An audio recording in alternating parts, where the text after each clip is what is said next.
50.027 या संख्येतील 6 त्या अंकाची स्थानिक किंमत व दर्शनी किंमत यांच्यातील फरक किती? गणित कशा प्रकारचं विचारलंय ते बघायचंय आणि बरोबर या ठिकाणी काय करायचंय 50.027 असे लिहायचे. आम्हाला 7ची स्थानिक किंमत आणि दर्शनी किंमत. आता दर्शनी किंमत ही मोठी असते स्थानिक किंमतीपेक्षा, जसं दिलंय तसं आपल्याला लिहायचंय.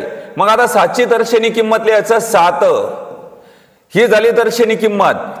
आता त्याच्यानंतर 7ची स्थानिक किंमत विचारलंय, तर मग आता 7ची स्थानिक किंमत विचारलंय तर म्हणून या ठिकाणी 0 पॉइंट, आता दोन अंकाऐवजी 2 शून्य घ्यायचे आणि 7 लिहायचे.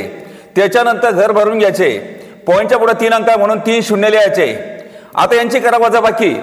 10 मधून 7 गेले किती राहिले? 3. फरक म्हणजेच काय? वजाबाकी. फरक म्हणजेच काय? वजाबाकी. 10 मधून 7 गेले किती राहिले? 3. हातचा वापर द्या. 0 ने 1. 10 मधून 1 गेला किती राहिले? 9. हातचा वापर द्या. इथं 10 मधून 1 गेला 9. हातचा वापर द्या. पॉइंट मधून पॉइंट गेला, पॉइंट राहतोय. त्याच्यानंतर 7 मधून 1 गेला 6, म्हणून 6.993 हे उत्तर आलेलं आहे.